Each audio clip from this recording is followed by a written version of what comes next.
Once upon a time, there was a young, good-looking, talented, witty, hard-working, aspiring YouTube creator. He had a story to tell about two unlikely companions sharing an adventure in a silly video game. He had lots of time on his hands, time to think and spin wonderful tales which he could share with his audience. Well, let's face it, he had nothing else to do. He had been fired from his previous job and was sitting around in his basement by himself anyway. So he thought, why not? Why not tell some stories? Maybe someone will watch. And lo and behold, lots of people started watching. The stories grew in popularity. Everyone had fun at the witty commentary that was supplied by this amazing storyteller. And this is one of his stories. A story which you will enjoy about two unlikely companions in a tale of two tanks. To say, hey guys, it's Klaus. This tale begins today with high quality violence in his patent and moi in my artillery. And what a wonderful story, a tale that unfolded on the battlefield when the two of us met. Neither of us knowing each other, playing a game. And it was such a good game that I sent him a message and said, hey, high quality violence, that's his name, send me your replay and I'll do a video of it. And he said, sure, and he sent it to me. And so you're going to get to see the game from his perspective in his patent as he heads off to the east to fight aggressively, and a little bit from the perspective of my artillery. There I go, heading off to the west. Two unlikely companions in a tale of two tanks. And like some of the best tales ever told, the beginning is sometimes spun with adversity and harshness, an unlikely scenario of difficulties and obstacles that need to be overcome. And as you can see at the beginning of this tale, 4 of our teammates have just driven down onto the beach recklessly, and another 2 who were not so bold have just sat at the spawn. This is a good beginning to a wonderful tale, and now, let's enjoy. Here we go, high quality violence, moving up to do his job. And lo and behold, the 4 reckless tanks that drove down onto the beach have encountered enemy tanks on the beach. Lots of them. So one can just assume that this particular tale will be about 2 unlikely companions that have met on the battlefield in a sea of Muppets. One in an artillery, moi, and one in a patent, which you see before you right now. And now the story really begins. How was that for an intro? Are you starting to see the picture now? Do you kind of have an idea of what is going on? Let's watch high quality violence here and see what he does. And we'll bounce back and forth every now and then to see what I do. And his first thing he does is bounce on the side and get hit by an invisible tank. Why not bounce on the side of an enemy and get hit by an invisible tank to start?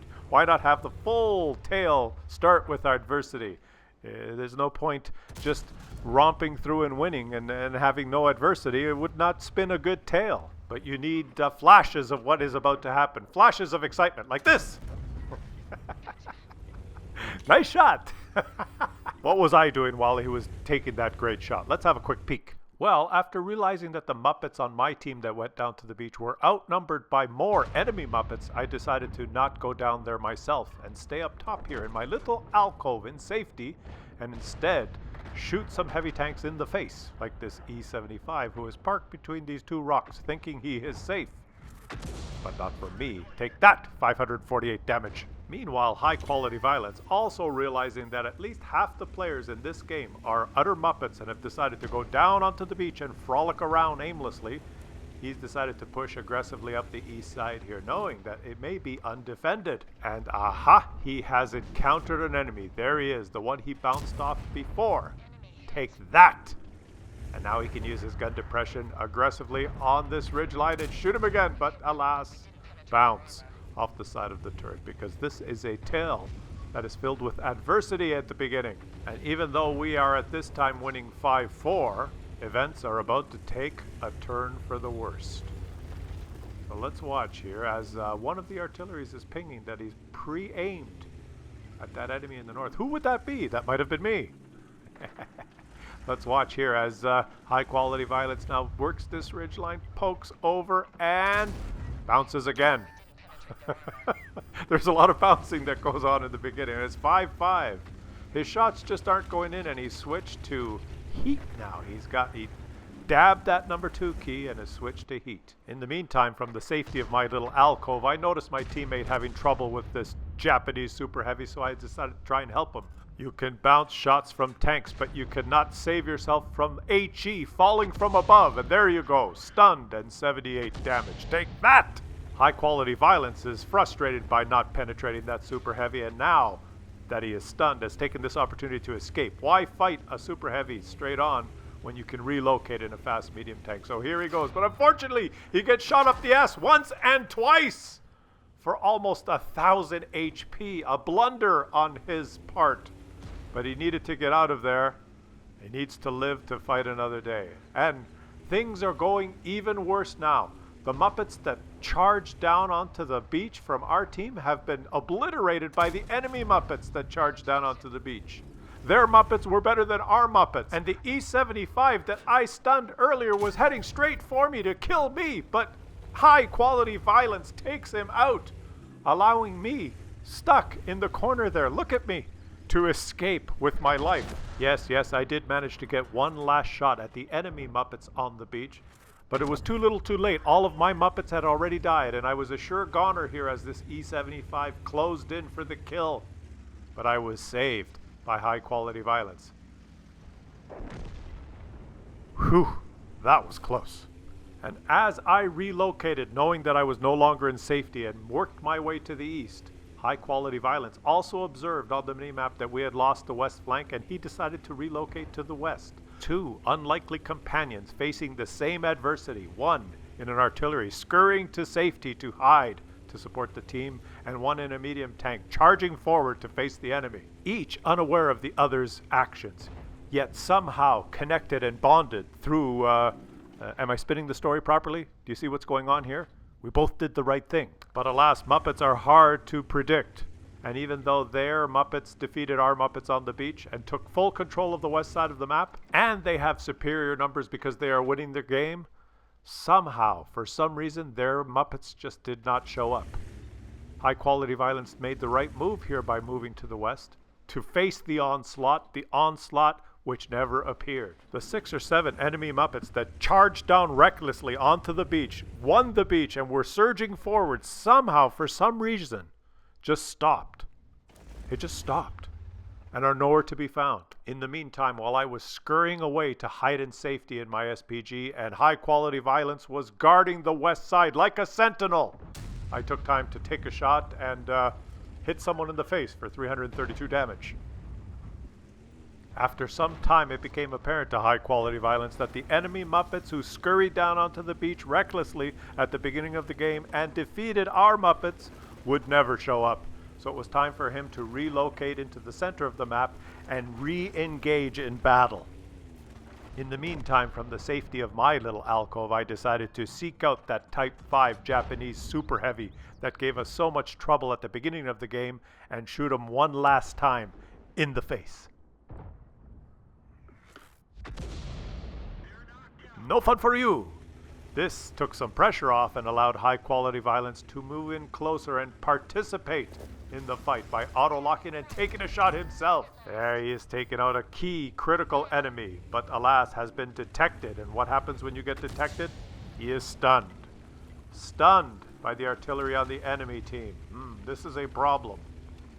The last known position of that artillery is in the northwest corner at A1. Someone is going to have to do something about him soon, but unfortunately, high quality violence does not have a shot. It is not close enough and cannot worry about that at this time. He's just continuing to pick away at the enemies, one by one, avoiding an artillery shell that time. It's very annoying getting hit over and over and over again by those pesky French artilleries. But look at high quality violence working this ridgeline now. Now that the enemy has been thinned out, he is taking shot after shot after shot with this high DPM gun and helping propel us to even numbers. 10-10 is the score. Looking at the minimap, it is not out of the woods yet. There's 3 artillery hiding in the southeast corner, one of them being me, and 1 enemy in the cap. The only person that could spot that enemy in the cap now is high quality violence. He has to do the heavy lifting. He has to put himself in harm's way, in the face of danger, and go spot that pesky enemy that is in the cap. But alas, he is not alone in this dangerous task. As in any great tale, there are moments of friendship and bonding and teamwork. And I am ready. I let him know by placing my marker on the cap. I am ready to shoot. You do not need to endanger your own life versus the Death Star, which surely waits secretly hidden, invisibly, ready to pounce in the cap. I wait. We will do this together. We are in this together. It is you and me. He has spotted the Death Star. He does not put himself in harm's way because I can shoot him in the face from afar. And as the dejected Death Star sits there, alone, stunned, he can easily finish him off. But wait, what is this? It's a Russian TD that has snuck up on him within 50 meters unspotted, and he has taken a big hit to the side. He must use evasive action now and try and track him. No, he did not penetrate because it is a Russian TD. I marked the ground before him, letting him know I'm ready to help. He shoots him up the ass. And I accidentally shoot my own teammate, stunning, and he gets stunned again by the enemy Batchat artillery. He's down, stunned and dejected, but manages to shoot the TD up the ass and survive the ordeal. I feel terribly for having splashed him and harming my own teammate. What could I do? What could I possibly do to repay him and let him know the sorrow I feel? In my haste, in my endeavor to try and help my teammate, I aimed carefully at the Russian TD with the open deck. But alas, it is Russian, and when you shoot a Russian TD with an open top, with one of the guns with the biggest splashes in the game, you do virtually no damage. And all I succeeded in doing was stunning my own teammate. But he did escape with his life. I felt bad. I felt terrible. What could I do? What could I do to make things right? How could I show my sorrow? I did the only thing that I could think of doing. I decided to ensure that he would not get stunned again for the rest of the game. I was going to be his guardian angel, and the only way I could think of to accomplish this was to take revenge on the enemy SPG who had stunned him many times, who was probably sitting in this spot unmoved the whole game. Why didn't I think of this earlier? You shall not stun my teammate ever again! Enemy vehicle destroyed. High quality violence is sitting in the bush thinking, what's going on? Where did the enemy SPG go? How did that happen? He's been stunning me all game. I guess it must be my guardian angel that came to help me. And this allows him to venture forward with more confidence now, with almost no HP, and try and finish this game as it should have been finished earlier. He approaches the last two remaining enemies and seeks vengeance on the SPG. One down. And there is only one left. Let's watch and enjoy as high quality violence approaches the last remaining enemy, driving confidently, surely towards ultimate victory. One of his teammates is approaching from the left. He approaches from the right.